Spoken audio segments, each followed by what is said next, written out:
हुई है तो क्या आप तैयार हैं चुनाव है कि मैं पार्टी का एक कर्मठ सिपाही हूँ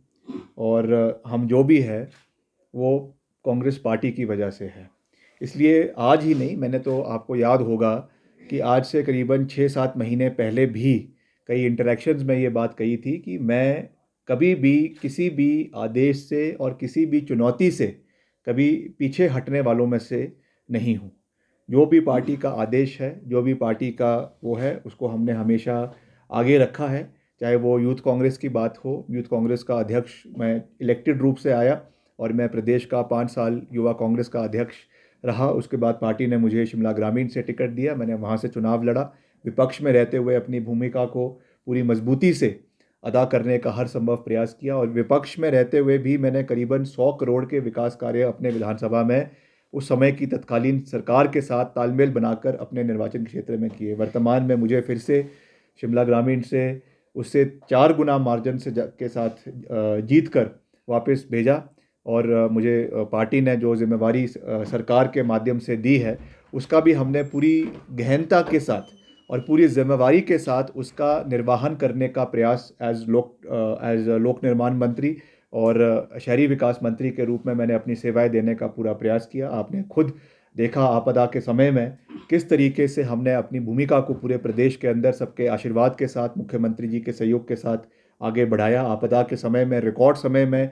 सारी सड़कों को प्रदेश के अंदर खोलने का काम हमने किया। जहाँ पे एक समय में 4,500 सड़कें बंद पड़ी थी, उसको रिकॉर्ड समय के अंदर खोला, रिकॉर्ड समय के अंदर ब्रिजेस को बनाया और केंद्र से भी तालमेल के साथ सहयोग लाया। 3,000 करोड़ रुपए मैं केवल अपने विभाग के लिए लाने में हम सफल हुए। उसमें केंद्रीय मंत्रियों का भी हमने सहयोग लिया, अच्छा तालमेल उनके साथ बनाया। और अभी हाल ही में आपने देखा कि हमने फिर से, जब नितिन गडकरी जी हिमाचल आए थे तो उन्होंने हमारे विशेष आग्रह पे 150 करोड़ रुपए हिमाचल को सड़कों के नवीनीकरण के लिए जो है वो दिए हैं। तो मैंने तो हमेशा एक सकारात्मक भूमिका हर रोल में निभाने का कोशिश की है, चाहे वो विधायक है, चाहे वो मंत्री है, चाहे वो संगठन का पदाधिकारी है। तो आगे भी जो भी जिम्मेवारी पार्टी हमें देती है वो मैं उसको जो है पूरी मजबूती से निभाने का प्रयास करूंगा। अभी वर्तमान में मुझे वहाँ का इंचार्ज भी बनाया गया है मंडी पार्लियामेंट का। मैं वहाँ पे गया भी था और वहाँ के जो मुद्दे हैं, खास करके वैसे तो मैं हिमाचल के मुद्दों से अच्छे तरीके से वाकिफ़ हूँ, मगर क्योंकि मंडी संसदीय क्षेत्र एक ऐसा इलाका है जो जहाँ पर हमारे परिवार ने, श्री वीरभद्र सिंह जी ने 4 बार वहाँ से चुनाव लड़ा, जिसमें से 3 बार वो वहाँ से विजय उन्होंने प्राप्ति करी। 1968 से लेकर लगातार उन्होंने वहाँ से चुनाव लड़ा और विजय प्राप्त किया। एक बारी जब इमरजेंसी के दौर में वो वहाँ से चुनाव नहीं जीत पाए थे, क्योंकि उस समय पूरे कांग्रेस पार्टी का अच्छा प्रदर्शन नहीं रहा था, मगर उसके बाद फिर से वो वहाँ से केंद्रीय मंत्री बने और इस्पात मंत्री बने और उस समय उन्होंने उस इलाके के विकास में बहुत योगदान दिया। श्रीमती प्रतिभा सिंह जी, वो भी वहाँ से करीबन 5 बार उन्होंने जो है लोकसभा का चुनाव लड़ा, जिसमें से 3 बार वो वहाँ से उन्होंने विजय प्राप्ति करी है। तो निश्चित तौर से ये हमारी पृष्ठभूमि रही है, हमारा इलाके का एक इसमें लोगों के साथ केवल एक राजनीतिक जुड़ाव नहीं है, एक भावनात्मक जुड़ाव भी इलाके के लोगों के साथ है। तो मैं अभी तो, क्योंकि पार्टी का फरमान आना बाकी है, क्या निर्णय हाईकमान लेती है मैं उसके ऊपर कुछ नहीं कह सकता हूँ, मगर मैं आपको ये कह सकता हूँ कि I am a dedicated soldier of the party and I believe, ये मेरा पर्सनल विचार है कि मैं हर चैलेंज को फ्रंट फुट पर रहकर जो है खेलने में विश्वास रखता हूँ। मेरे पिताजी स्वर्गीय वीरभद्र सिंह जी ने हमेशा राजनीति को अपने टर्म्स एंड कंडीशंस पे और प्रदेश की जनता की टर्म्स एंड कंडीशंस पे खेला है और उन्होंने मुझे यही सीख दी है कि आप आगे बढ़ें और पूरी मजबूती के साथ फ्रंट फुट पे रहकर बैटिंग करें। तो मैं आपको ये विश्वास दिला सकता हूँ कि हम आगे बढ़ेंगे और यहाँ के जो भी आदेश पार्टी का रहता है उस तरीके से चुनाव को लड़ा जाएगा। मगर एक बात मैं बिल्कुल साफ कह देना चाहता हूँ कि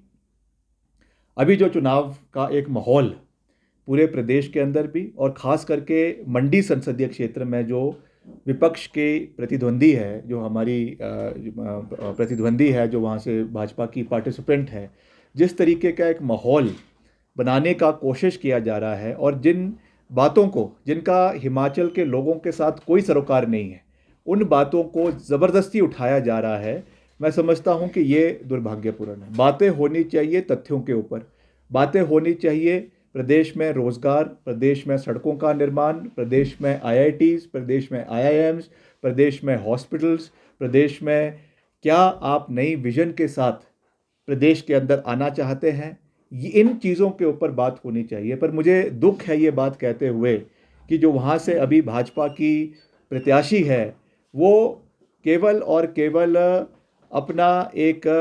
हिमाचलियत के नाम पर या उस इलाके की बेटी होने के नाम पर जो है वोट मांगने का या लोगों का समर्थन प्राप्त करने का कोशिश की जा रही है। मैं उनका बहुत मान सम्मान करता हूँ। मैं हर मन से ये कह रहा हूँ कि वो हिमाचल की देश की अभिनेत्री हैं। उन्होंने हिमाचल का फिल्मी जगत में नाम ऊंचा किया, इसमें कोई दो राय नहीं है, मगर वो ही